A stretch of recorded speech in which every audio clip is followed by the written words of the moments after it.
क्या बांग्लादेश में इतना सब कुछ सिर्फ एक वजह से हो रहा है? और ये वीडियो इसलिए भी जरूरी हो जाती है क्योंकि वो चीज इंडिया में भी पेट भरकर है और ऐसा हो सकता है जल्द ही वो वजह, ये लड़ाई, ये आग इंडिया तक भी पहुंच जाए। जी हाँ, बांग्लादेश इस वक्त क्राइसिस के अंदर है। आप सोशल मीडिया पर वीडियोस देख रहे होंगे कि किस तरीके से लोग एक बड़े से घर में चोरी करते दिख रहे हैं। कोई वहां पर सामान चुरा रहा है तो कोई खाना चुरा रहा है, लेकिन ये लोग ना तो लुटेरे हैं ना ही ये लोग चोर हैं, बल्कि जिस जगह पर ये सब काम किया जा रहा है वो जगह भी आम नहीं है। ये है वो इलाका जो 5 अगस्त से पहले तक बांग्लादेश का सबसे ज्यादा हाई सिक्योरिटी इलाका था। लेकिन सिक्योरिटी तो आज भी यहां पर है, आज भी यहां पर आर्मी है, टैंक है, लेकिन बावजूद इसके इस घर की कोई रखवाली नहीं कर रहा है, क्योंकि ये घर है प्रधानमंत्री शेख हसीना का, जो कि इस वक्त वहां से चली गई है। अब वो एक्स पीएम है। अब जिनको पता है वो सोच रहे हैं कि इतना सब कुछ सिर्फ आरक्षण की वजह से हो रहा है। जी हाँ, आरक्षण की वजह से। लेकिन सवाल ये है कि क्या सिर्फ आरक्षण की आग से पूरा देश जल सकता है? आखिर ऐसा क्या हो गया कि देश की पीएम को ही देश छोड़कर भागना पड़ गया? इतने बुरे हालात आखिर कैसे आ गए? और सबसे जरूरी कि इंडिया पर बांग्लादेश क्राइसिस का क्या असर पड़ेगा, ये सब जानने के लिए इस वीडियो को शुरू करते हैं। मैं हूं असद और आप देख रहे हैं एक्सप्लेन्ड। जी हाँ, शुरू करते हैं पहले अभी क्या चल रहा है। बांग्लादेश में पिछले 3 हफ्ते ऐसे गुजरे जैसे वहां पर 1971 के बाद से एक बार फिर से आजादी की जंग छिड़ गई हो। स्टूडेंट से लेकर विपक्ष के नेता तक हर कोई सरकार के खिलाफ सड़कों पर है। यह आंदोलन शुरू तो रिजर्वेशन के नाम पे हुआ था, लेकिन देखते ही देखते ये सरकार के खिलाफ हो गया और अब बांग्लादेश के पीएम शेख हसीना और उनकी बहन शेख रेहाना आर्मी हेलीकॉप्टर से जलता हुआ बांग्लादेश छोड़कर इंडिया पहुंची। वैसे उनका प्लान तो इंडिया से यूके जाने का था, लेकिन यूके ने पॉलिटिकल असाइलम देने से मना कर दिया और अब यहां पर आ गए हैं। अब जैसे ही वो गए तो लोगों ने कहा कि ये तो जश्न का माहौल है, हम जीत गए हैं। जगह जगह लोग जश्न मनाते हुए दिख रहे हैं। दीवारों पर ग्राफिटी बनाई जा रही है। स्टूडेंट्स पोस्टर लगा रहे हैं जिस पर लिखा है शेख हसीना हैज गॉन, शहीदों का खून जाया नहीं जाएगा, ऑटोक्रेट हसीना हैज गॉन। लोगों के लिए ये दूसरी आजादी का लम्हा है। लेकिन सवाल कि ये सब शुरू कैसे हुआ? इतना बड़ा बखेड़ा कहां से शुरू हुआ था? चलिए बताता हूं। जो हालात इस वक्त बांग्लादेश में उन्हें देखकर बिल्कुल नहीं लगता कि ये सिर्फ 3 हफ्ते पुराना है या फिर ये सिर्फ आरक्षण की वजह से है। चलिए, आरक्षण की बात बहुत हो रही तो पहले आपको आरक्षण का मुद्दा समझाता हूं, फिर दूसरे मुद्दे पर बात करेंगे। बांग्लादेश के इन हालातों का सेंटर वहां का रिजर्वेशन सिस्टम है। जी हाँ, दरअसल बांग्लादेश में गवर्नमेंट जॉब्स में 56% सीटें ऑलरेडी रिजर्व हैं अलग अलग कैटेगरी के लोगों के लिए, जिसमें सबसे ज्यादा 30% सीटें 1971 यानी कि आजादी की जंग में शामिल जो लोग थे उनके घर वालों के लिए रिजर्व हैं। असल में 16 दिसंबर 1971 से पहले बांग्लादेश पाकिस्तान का हिस्सा हुआ करता था।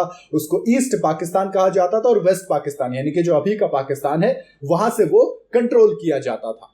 इसके बाद क्या होता है, 1950 के दशक तक ईस्ट पाकिस्तान में एक आंदोलन शुरू होता है। यह आंदोलन था लैंग्वेज को लेकर। दरअसल बांग्लादेश का ये जो इलाका है जो कि पहले पाकिस्तान हुआ करता था, यहाँ पर ज्यादातर बांग्ला बोली जाती है और आंदोलन था उर्दू का। जी हाँ, वो जो पाकिस्तान की सरकार थी इस वक्त उर्दू थोप रही थी, इसका विरोध हुआ।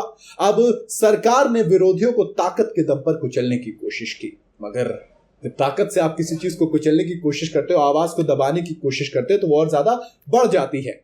इन प्रोटेस्ट को आवामी लीग लीड कर रही थी। फिर 1970 का साल आता है, पूरे पाकिस्तान में चुनाव होता है, इसमें आवामी लीग को जीत मिलती है, मगर जो अब का पाकिस्तान है वो बांग्लादेश में सरकार नहीं बनाने दिया जाता, जिसकी वजह से ईस्टर्न पाकिस्तान में फिर से हिंसा बढ़ जाती है। इसके बाद पाकिस्तानी फौज ने ऑपरेशन सर्च लाइट चलाया, जिसमें पूरे ईस्टर्न पाकिस्तान में नरसंहार किया गया।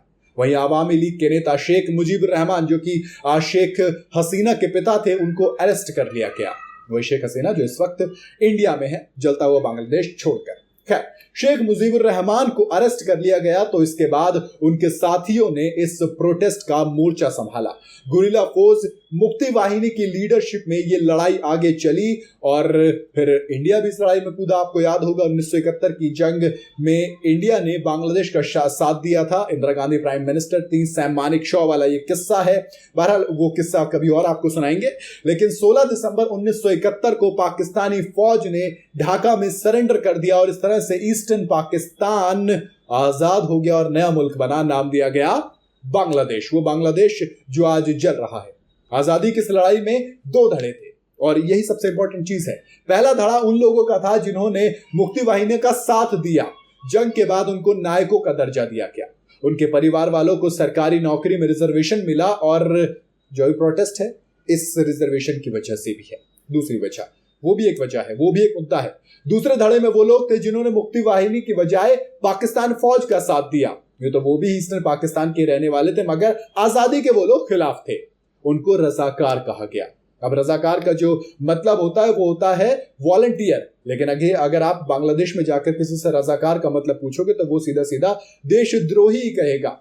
और अभी जो प्रोटेस्ट चल रहा है उसमें ये भी एक मुद्दा है, माने सिर्फ रिजर्वेशन मुद्दा नहीं है। अब आते हैं बांग्लादेश का वो रिजर्वेशन सिस्टम समझते हैं जिसके ऊपर ये पूरा बवाल चल रहा है। इस सिस्टम में क्या कोई फॉल्ट है? चलिए बताता हूं। इस सिस्टम में वॉर वेटरन्स के बाद महिलाओं को, अंडर डेवलप्ड इलाके से आने वाले लोगों को, इन दोनों को 10-10% का आरक्षण दिया जाता है। आरक्षण देखो किस तरीके से बढ़ता चला जाएगा।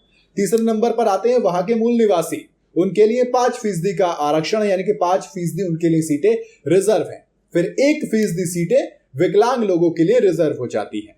30% उधर हो गया, फिर 10-10-20 हो गया, टोटल मिला के हो गया 56%। यानी कि अगर 100 सरकारी नौकरियां निकल रही हैं तो उसमें से 56 नौकरियां ऑलरेडी जो रिजर्व कैंडिडेट हैं उनको मिल जाएंगी। बाकी बची 44 इन पर बाकी तमाम आवाम लड़ाई करेगी। बांग्लादेश में सरकारी नौकरी की चाल लगातार बढ़ रही है। वजह वही जो इंडिया में है, यानी कि भैया बहुत ही स्टेबल जॉब है, सिक्योर जॉब है, और इसीलिए आपने देखा होगा कि इंडिया में भी लोग सरकारी नौकरी के लिए उम्र गुजार देते हैं। अब प्राइवेट जॉब में क्राइसिस है बांग्लादेश में इस वक्त। खैर क्राइसिस इंडिया में भी है लेकिन इतना नहीं है, अभी वहां पर बहुत ज्यादा था। तो ऐसे में क्या हुआ कि बेरोजगारी का ग्राफ जैसे जैसे ऊपर गया, नौजवानों के लिए सरकारी नौकरी आखिरी ऑप्शन बचा, और ऐसे में वो इसके पीछे भागने लगे। लेकिन कोटे की वजह से जो 44% था उस पर सारा कंपटीशन लड़ गया, यानी कि रिजर्व वाली सीट में कुछ कर नहीं सकता। और ये जो विरोध होता है ना बेरोजगारी का, कह लीजिए आप, या फिर सिस्टम के खिलाफ कह लीजिए, ये 2018 में पहली बार शुरू हुआ था। तब राजशाही यूनिवर्सिटी से आंदोलन शुरू होता है, धीरे धीरे राजधानी ढाका और दूसरे बड़े शहरों में फैलने लगता है। प्रोटेस्ट करने वाले पूरे मुल्क को जाम कर देते हैं, और इन बच्चों की सीधी सीधी से मांग थी कि इस रिजर्वेशन सिस्टम को कम किया जाए। वो खत्म करने की बात नहीं कर रहे थे, कम की बात कर रहे थे। सबसे ज्यादा विरोध वो जो 30% सेना के परिवार को दिया जा रहा था उसका था। और अब तक ढाका के अलग अलग यूनिवर्सिटीज के बच्चे प्रोटेस्ट कर रहे थे। इसमें विपक्षी पार्टी के स्टूडेंट विंग और नॉन पॉलिटिकल बच्चों के ग्रुप भी शामिल थे। लेकिन फिर 1 जुलाई आती है और ये सभी जो बच्चे होते हैं, सभी जो छोटे छोटे बैनर होते हैं, उन सबको हटाकर एक बैनर बनाते हैं। जी हाँ, उस दिन आता है against discrimination, student against discrimination जी नाम है। इस नाम का एक नया संगठन आता है। इसके बाद जुलाई में पूरे बांग्लादेश में प्रोटेस्ट बहुत तेज हो जाते हैं और 15 जुलाई को सबसे पहले हिंसा की खबर आती है। बांग्लादेश के डेली स्टार अखबार के मुताबिक इस दिन स्टूडेंट लीग के लोगों ने प्रोटेस्ट कर रहे बच्चों पर हमला किया। ये स्टूडेंट लीग क्या है? शेख हसीना की पार्टी है आवामी लीग, उसी का स्टूडेंट विंग है। लोगों ने फिर आरोप लगाया। अखबार के मुताबिक 15 जुलाई को स्टूडेंट लीग के लोगों ने ढाका मेडिकल कॉलेज के कैंपस में घुसकर मारपीट की। इनके अलावा उन्होंने कैंपस में मौजूद अस्पताल में एडमिट घायलों बच्चों पर भी अटैक किया, यानी कि प्रोटेस्ट को फिर से दबाने की कोशिश की गई, ठीक उसी तरह जैसे आजादी से पहले की गई थी।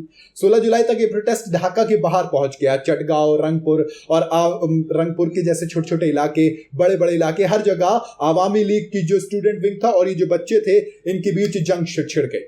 6 बच्चों की मौत हो गई। इसके बाद 17 जुलाई को जो अलग अलग यूनिवर्सिटीज थी जहां पर बच्चे इकट्ठे हुए और इनको श्रद्धांजलि देनी थी, लेकिन पुलिस ने इन लोगों पर हमला कर दिया। इससे आंदोलन और ज्यादा भड़क गया और लोगों ने 18 जुलाई को देश भर में तालाबंदी का ऐलान कर दिया। सब कुछ ऐसा लग रहा था रिपीट हो रहा था।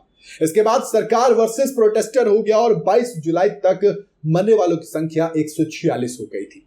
इसके बाद जब सरकार पर दबाव बढ़ा तो उन्होंने पूरा कोटा सिस्टम ही रद्द कर दिया। तो सरकार के खिलाफ वो लोग हो गए जो कि सिस्टम से फायदा उठा रहे थे, वो अदालत चले गए। इसके बाद 5 जून 2024 की तारीख हाई कोर्ट ने 2018 के फैसले को अवैध करार दिया और पहले वाले कोटा सिस्टम को फिर से लागू करने के लिए कह दिया, यानी कि सिस्टम के आगे झुक गए। अब जिसके खिलाफ स्टूडेंट्स इतना बड़ा प्रोटेस्ट कर रहे थे तो जाहिर सी बात है वो इस फैसले से खुश नहीं थे और बहुत सारे बच्चों ने फिर से इस सिस्टम का विरोध करना शुरू कर दिया। मामला शांति और नाराबाजी से चल रहा था, रैलियों तक ही सीमित था, मगर 15 जुलाई को हिंसा भड़क गई। इसकी शुरुआत ढाका यूनिवर्सिटी यानी डीयू से हुई। यूनिवर्सिटी के बाद कई और कॉलेजेस इस आग की जद में आए और फिर तो ऐसा लगा कि चेन रिएक्शन हो गया, एक एक करके पूरा सिस्टम फेल हो गया और नतीजा ये हुआ कि शेख हसीना को अब देश भी छोड़कर भागना पड़ा। चलिए मैं आपको ये बताता हूं शेख हसीना देश छोड़कर क्यों भागी। अगर मैं आपसे सीधा सीधा मतलब बताऊं तो उनकी जान को खतरा था, ऐसा उनको लग रहा होगा। जी हाँ, दरअसल एक बार वो अपने पूरे परिवार को खो चुकी है। कब? 15 अगस्त 1975 की बात है। बांग्लादेश को आजाद हुए महज अभी 4 साल ही हुए थे। शेख मुजीबुर रहमान देश के राष्ट्रपति थे। सेना के 2 अधिकारी कैप्टन बजलुल हुडा और मेजर नूर ने शेख मुजीब, उनकी पत्नी, 3 बेटों समेत पूरे परिवार को मार डाला। शेख हसीना और उनकी बहन इस हमले से इसलिए बच गई क्योंकि वो उस वक्त बांग्लादेश में नहीं थे। ऐसे में उन्हें एक बार फिर से डर था कि अगर वो बांग्लादेश में रुकी तो उनके परिवार की तरह उनका भी कत्ल कर दिया जा सकता है। ऐसे में वो देश छोड़कर भाग गए।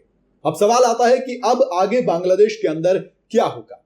तो दोस्तों, चर्चा इस बात की है कि बांग्लादेश में तख्ता पलट होने वाला है। क्या सेना के हाथों में सत्ता चली जाएगी?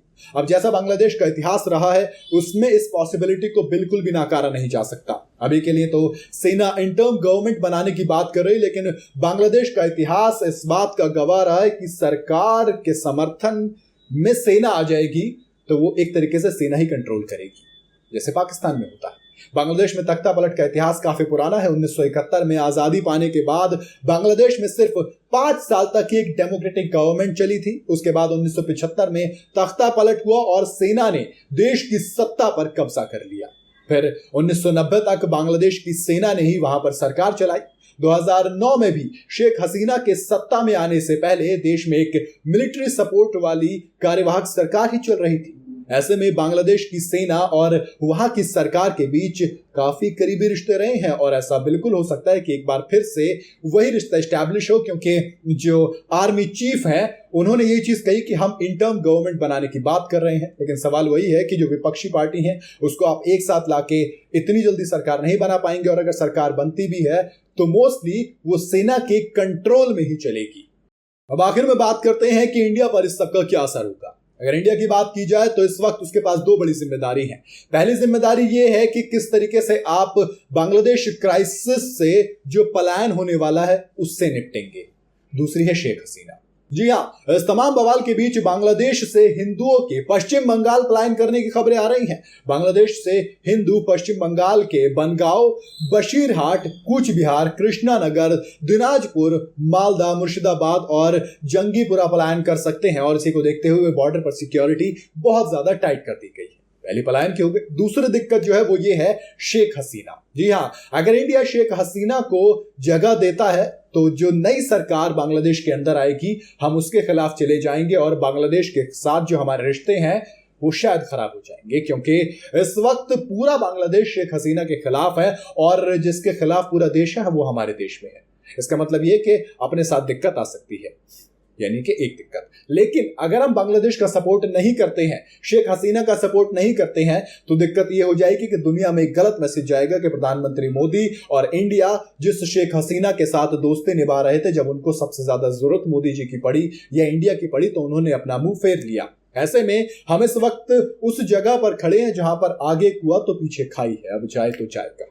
ऐसे में ये दिलचस्प होगा कि अब इंडिया क्या स्टैंड लेता है। वैसे पीएम मोदी ने एस जयशंकर समेत बड़े बड़े लोगों के साथ एक मीटिंग की है जिसमें अगले स्टेप्स के बारे में बात की जा रही है। आपको क्या लगता है, क्या इंडिया का शेख हसीना को पनाह देना सही है या नहीं इस वक्त में? बताएगा जरूर कमेंट के अंदर। वीडियो अगर आपको पसंद आई हो तो इसे लाइक और शेयर जरूर करें। इस तरह की एक्सप्लेन्ड वीडियोस देखने के लिए चैनल को फॉलो और सब्सक्राइब जरूर कीजिए। नया है आप सपोर्ट कीजिए।